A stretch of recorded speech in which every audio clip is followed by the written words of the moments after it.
বাবরি মসজিদের আবেগ পুরোটা যে হুমায়ুন কবিরের দল গঠনের সময় তিনি পাননি, সেটা অন্ততপক্ষে দল গঠনের দিন প্রমাণিত হয়ে বাবরি মসজিদের শিলান্যাস 6ই ডিসেম্বরের দিন লোক হয়েছিল 4 লাখ, কয়েক লক্ষ লোক রাস্তা ছিল, পুলিশ ঘুরিয়ে দিয়ে।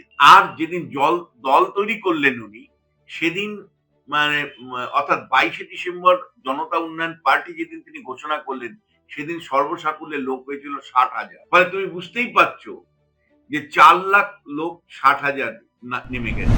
22শে ডিসেম্বর হুমায়ুন কবির যখন দল তৈরি করলেন, তখন তিনি কিন্তু, তুমি যদি লক্ষ্য করো, কোন ব্লক স্তরে একজন সভাপতিকেও পাননি। এমনকি তার নিজের সন্তান, নিজের ছেলে, যিনি পঞ্চায়েতের কর্মাধ্যক্ষ, পঞ্চায়েত সমিতির কর্মাধ্যক্ষ, তাকেও তিনি তার জনসভায় পান।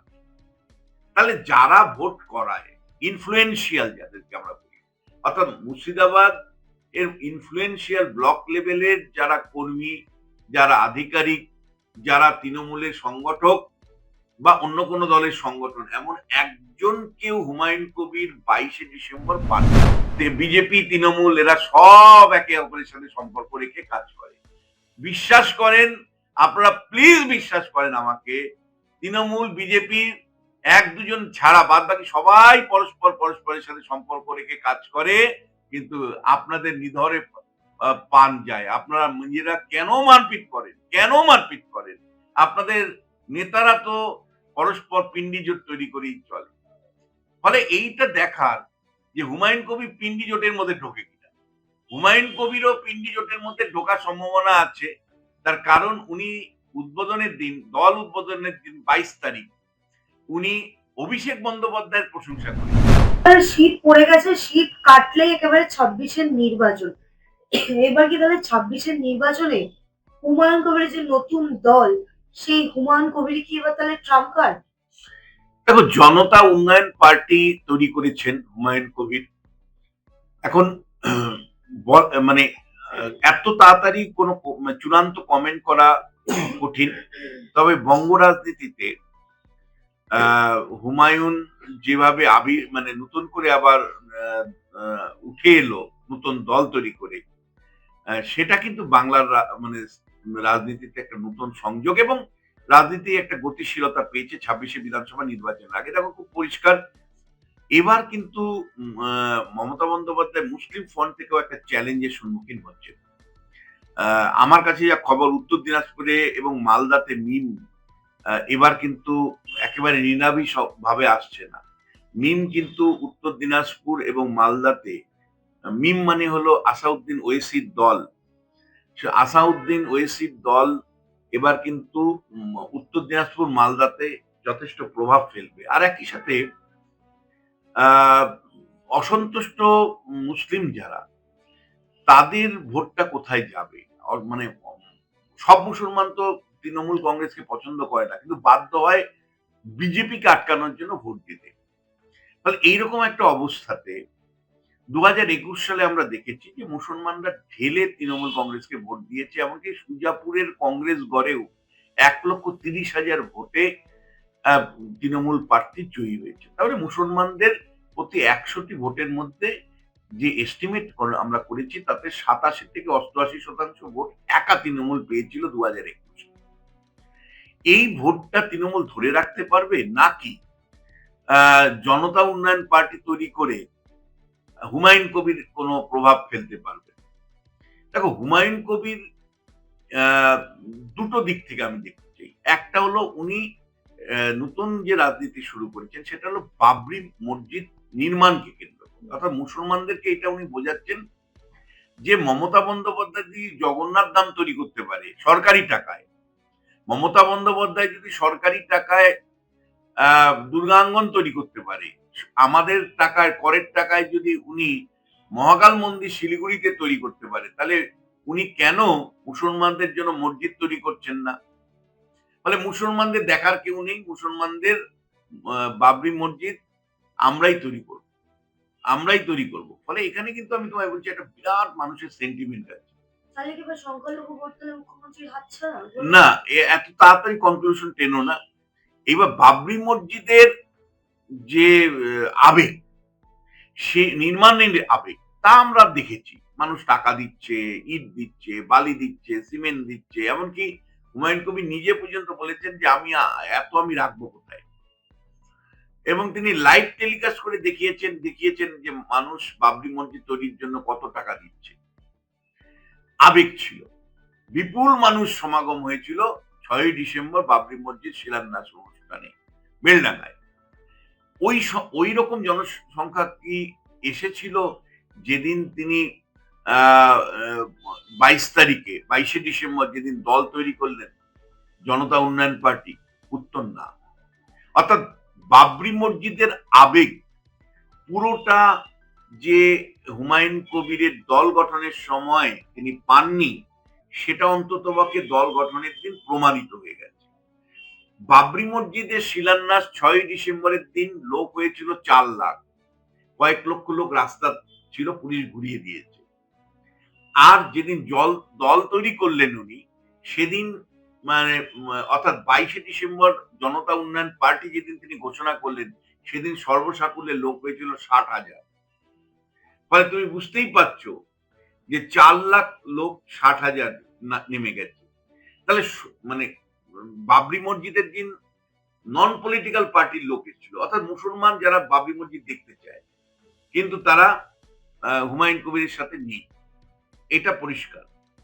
দ্বিতীয় যেটা, সেটা হলো 22শে ডিসেম্বর হুমায়ুন কবির যখন দল তৈরি করলেন, তখন তিনি কিন্তু, তুমি যদি লক্ষ্য করো, কোন ব্লক স্তরে একজন সভাপতিকেও পাননি। এমনকি তার নিজের সন্তান, নিজের ছেলে, যিনি পঞ্চায়েত সমিতির কর্মাধ্যক্ষ, তাকেও তিনি তার জনসভায় পাননি। তাহলে যারা ভোট করায়, ইনফ্লুয়েন্সিয়াল যাদেরকে আমরা বলি, অর্থাৎ মুর্শিদাবাদ এর ইনফ্লুয়েন্সিয়াল ব্লক লেভেলের যারা কর্মী, যারা আধিকারিক, যারা তৃণমূলের সংগঠক বা অন্য কোনো দলের সংগঠন, এমন একজনকেও হুমায়ুন কবির 22শে ডিসেম্বর পাননি। মানে হুমায়ুন কবিরকে নিয়ে কনক্লুশন টানা আমার পক্ষে বিশ্লেষক হিসাবে এখনই সম্ভব নয়। এতটুকু বলতে পারি যে হুমায়ুন কবির একটা দল তৈরি করেছেন বাবরি মসজিদকে মানে গড়ে তোলার প্রশ্নে। এই দল আগামী দিনে কতটুকু প্রভাব ফেলবে সেটা আমরা জানুয়ারি মাসে উনি একাধিক কর্মসূচি নিয়েছেন। ৪ তারিখ, ৬ তারিখ, এগুলো তার কর্মসূচিতে আছে। এই কর্মসূচিগুলোর মধ্য দিয়ে মানুষের উপস্থিতি বুঝতে হবে। আগামী দিনে তৃণমূল কংগ্রেস ভাঙে কিনা সেটা বুঝতে হবে। কারণ তোমাকে বলছি যে সাধারণত সংখ্যালঘু যারা হন, তারা স্ট্র্যাটেজিক্যালি ভোট দেন, বিজেপিকে হারানোর প্রশ্নে ভোট দেন, সব রাজ্যে, সব দেশে। ধরো আওয়ামী লীগকে কি ভালোবেসে হিন্দুরা ভোট দিত? না। আওয়ামী লীগকে বাংলাদেশে হিন্দুরা ভোট দেয় তার কারণ অন্য রাজনৈতিক দলগুলো থেকে বাঁচতে। অন্য রাজনৈতিক দলগুলো মুসলিম মৌলবাদী, মানে তারা হিন্দুদের ভাবনা চিন্তা মাথায় রাখে না। ফলে বিজেপির থেকে বাঁচার জন্য কিন্তু মুসলমানরা একতরফা ভাবে তৃণমূলকে ভোট দেয়, মানে ভালোবেসে নয়, কোনো প্রেম ভালোবাসার থেকে তৃণমূলকে ভোট দেয় না। মানে বাবরি মসজিদকে সামনে রেখে হুমায়ুন কবির যদি শেষ পর্যন্ত মুসলমানদের যেটা উনি বলবার চেষ্টা করছেন, ওটাই একমাত্র উনার রাজনীতি, যে উনার দল আদতেও গড়ে উঠবে কিনা, সেটা হলো উনি বলছেন আমরা নির্ণায়ক হব। অর্থাৎ আমাকে ৭০-৮০টা সিট দিন, আমরা বুঝিয়ে দিব তৃণমূলকেও, আমরা বুঝিয়ে দিব বিজেপিকেও। যদি এই পলিটিক্সটা উনি করতে পারেন, মানুষকে কনভিন্স করতে পারেন যে পশ্চিমবাংলার রাজনীতিতে মুসলমানরা বারবার প্রতারিত হয়েছে, কখনো বামেদের দ্বারা প্রতারিত হয়েছে, কখনো কংগ্রেসের দ্বারা প্রতারিত হয়েছে, আর এখন তো তৃণমূলের দ্বারা প্রতারিত। কারণ শিক্ষা, স্বাস্থ্য, কর্মসংস্থান নেই, মুসলমান ছেলে মেয়েরা সব পরিযায়ী হয়ে বাইরের রাজ্যে গিয়ে চাকরি করছে, বাংলাদেশি হিসাবে মারধর খাচ্ছে। মমতা বন্দ্যোপাধ্যায় সেগুলোকে প্রোটেক্ট করতে পারছে না, বা বিজেপি বিরুদ্ধে তিনি যে অভিযোগ তুলছেন যে বাইরের রাজ্যে গিয়ে বাঙালি বলে মুসলমান শ্রমিকদের উপর অত্যাচার হচ্ছে, যদি হয় তাহলে আপনি মুখ্যমন্ত্রী হিসেবে প্রোটেক্ট করতে পারছেন না কেন? আজকে বিধান রায় যদি চেয়ারে থাকতো, বিধান রায় তো সারা দেশে মানে শোরগোল ফেলতো, কিন্তু স্ট্র্যাটেজিক পার্টনার হিসাবে বিজেপিকে রাখার জন্য আপনি কেবলমাত্র পলিটিক্স অফ ডিসপ্লে করছেন। বাংলাদেশি ইস্যুতে। ভিন্ন রাজ্যে যখন বাংলাদেশি মানে বাংলার মানুষ মার খাচ্ছে, শ্রমিকরা মার খাচ্ছে, তখন কেবলমাত্র নির্বাচনী রাজনীতির জন্য যতটা বিরোধিতা করার দরকার আপনি করছেন, মুখ্যমন্ত্রী হিসেবে আপনি তাদেরকে প্রোটেক্ট করতে পারছেন না। ফলে এই জায়গাগুলো যদি হুমায়ুন কবির তুলে ধরতে পারে যে ভাই মুসলমানদের নিজস্ব একটা রাজনৈতিক দল দরকার তাদের নিজেদের আর্থসামাজিক বিকাশের জন্য, যারা বার্গেনিং করতে পারবে আলাদাভাবে, যারা পশ্চিমবাংলার রাজনীতিকে নিজের মতন করে নিয়ন্ত্রণ করতে পারবে, এই ভাবনা যদি মুসলমানদের সামনে রেখে তাদেরকে কনভিন্স করতে পারে তাহলে ইম্প্যাক্ট পড়বে 2026-এর নির্বাচনে। এবং সেটা কিন্তু আমি তোমায় বলছি মানে বিজেপি তৃণমূল দুই শিবিরে ইম্প্যাক্ট করবে, কিন্তু তৃণমূলের শিবিরে বিরাট পরিমাণে করবে। এবং সরকার গঠনের প্রশ্নে যদি ওরকম একটা সংখ্যা নিয়ে আসে তাহলে বিজেপি এবং তৃণমূলের মাথা খারাপ হয়ে যাবে, হুমায়ুন কবির মাথা খারাপ করে দিতে পারে। কিন্তু আপাতত যদি তুমি বলো 26-এর নির্বাচনে আহ, যদি হুমায়ুন কবির এটা বোঝাতে সক্ষম হন যে কেন মুসলমানদেরকে তথাকথিত মেইন স্ট্রিম পলিটিক্যাল পার্টির বাইরে গিয়ে রাজনীতি করা দরকার, তাদের জন্য কেন আলাদা পার্টি করা দরকার, কিন্তু সেই লিডারশিপ ক্যাপাবিলিটি বা ক্ষমতা হুমায়ুনের আছে কিনা আমার ডাউট আছে। দুটো কারণে ডাউট আছে। ইতিমধ্যেই তিনি লেজে গোবরে হয়েছেন। আরব দুনিয়ার থেকে কাকে নিয়ে এসে এনে নমাজ পড়ানোর নাম করে ইতিমধ্যেই তিনি বুঝে গেছেন যে কিভাবে তাকে মানে ঘেটে দেওয়ার চেষ্টা করা হচ্ছে। আবার বালিগঞ্জে প্রার্থী ঘোষণা করে সেই প্রার্থীকে বাতিল করার মধ্য দিয়ে তিনি আরেকবার বুঝিয়ে দিয়েছেন আগ বাড়িয়ে মানে প্রার্থী এত ঘোষণা করার কি দরকার ছিল, আবার তাকে বাতিলও এত তাড়াহুড়া করে করার কি দরকার ছিল। যখন নির্বাচন আসতো অটোমেটিক্যালি বাতিল করে দিতেন, কিছুই লোক বুঝতো না, এত তড়িঘড়ি কেন। এবং হুমায়ুন কবির অতিরিক্ত মিডিয়া নির্ভর হচ্ছে, এটা আরেকটা ভয়ের কারণ ওনার জন্য।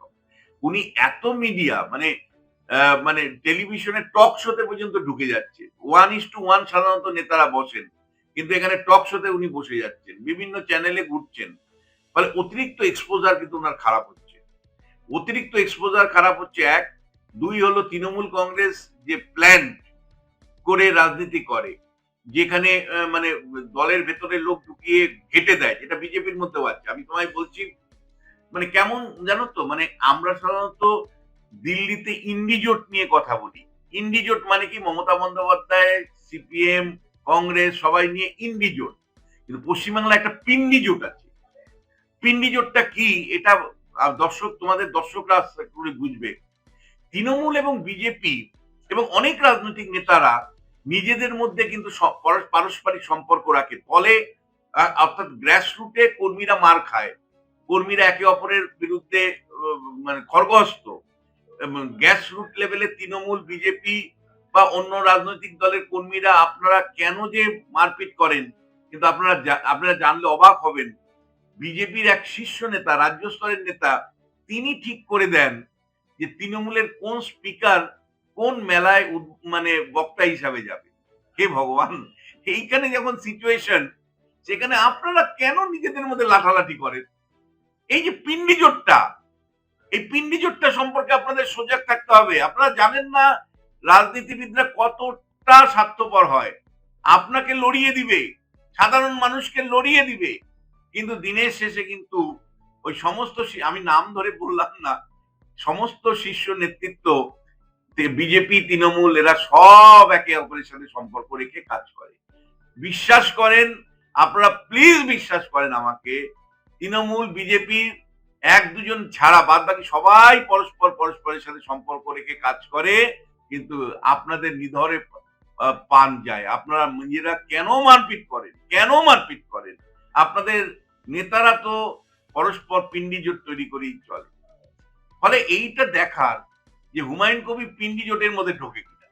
হুমায়ুন কবিরও পিন্ডি জোটের মধ্যে ঢোকার সম্ভাবনা আছে। তার কারণ উনি দল উদ্বোধনের দিন 22 তারিখ উনি অভিষেক বন্দ্যোপাধ্যায়ের প্রশংসা করেছেন।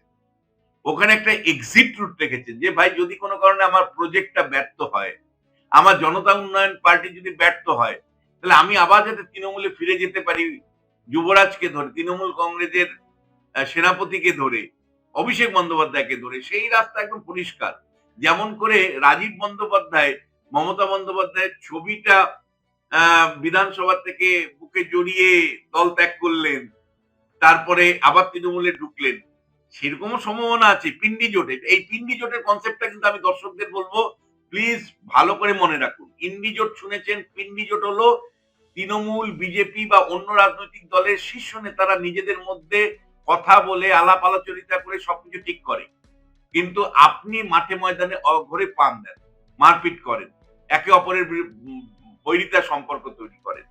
ফলে হুমায়ুন কবির ও পিন্ডি জোটের মধ্যে ঢুকে যেতে পারে, সেই সম্ভাবনা আছে। আরেকটা জিনিস খুব ইম্পর্টেন্ট বিষয়, সেটা হলো যে হুমায়ুন কবির ডাক দিয়েছে যে তিনি আইএসএফ, কংগ্রেস, বামপন্থীদেরও সঙ্গে নিয়ে জোট তৈরি করতে চান। এটা দেখার যে শেষ পর্যন্ত সেই জোটটা কোন বিশ্বাসযোগ্য স্তরে পৌঁছায় কিনা। হুমায়ুন কবির যেভাবে একতরফা প্রার্থীদের নাম ঘোষণা করে দিল, তাতে তো আমার মনে হয় না যে বাম, কংগ্রেস বা অন্য কোনো রাজনৈতিক দলের সাথে তার কোনো রাজনৈতিক সমঝোতা সম্ভব, আর ইলেকট্রাল সমঝোতা সম্ভব। তার কারণটা হলো তিনি একতরফা সব প্রার্থীর নাম নিজেই যদি ঘোষণা করেন, তাহলে জোটে কি করে তিনি যাবেন? জোট মানে কি? তুমিও ছাড়বে, আমিও ছাড়বো, আলাপ আলোচনার মাধ্যমে, সমঝোতার মাধ্যমে জোট হয়। সেই সমঝোতার ক্ষেত্রটা কিন্তু তিনি নিজে বলছেন, আবার নিজেই বিনষ্ট করে দিচ্ছেন। ফলে হুমায়ুন কবির আগামী জানুয়ারি মাসে কি ধরনের পদক্ষেপ নেয়, কতটুকু মানুষের সমর্থন আদায় করতে পারে, তার উপরে কিন্তু রাজ্য রাজনীতির ভবিষ্যৎ অনেকটাই নির্ভর করবে। হুমায়ুন কবির যদি সত্যি তৃতীয় শক্তি হিসাবে, মুসলিম এক শক্তি হিসাবে উঠে আসতে পারে, আসামের বদরুজ্জ্বল আজমলের মতন, অর্থাৎ আসামে ইউডিএফ এর মতন, অথবা আসাউদ্দিনের মতন এমআইএম তৈরি করে, যেমন হায়দ্রাবাদে গুরুত্বপূর্ণ ভূমিকা পালন করছে, বা মুসলিম লীগ কেরালায় গুরুত্বপূর্ণ ভূমিকা পালন করছে, আদতেও সেরকম ভূমিকা পালন করবে কিনা জানুয়ারিতে তার যে কর্মসূচি আছে হুমায়ুন কবিরের, জনতা উন্নয়ন পার্টি, তার মধ্য দিয়ে ধরা পড়বে। যদি সত্যি তৃতীয় একটা শক্তি হিসাবে মুসলিমদেরকে নিয়ে উনি উঠে আসেন, তাহলে রাজ্য রাজনীতির পুরো স্ট্রাকচারটাই পরিবর্তন হবে, কাঠামোগত পরিবর্তন হবে। তখন হুমায়ুন কবিরকে সবাই জো হুজুর করে চলবেন। তিনি মমতা হতে পারেন, তিনি মোদী হতে পারেন।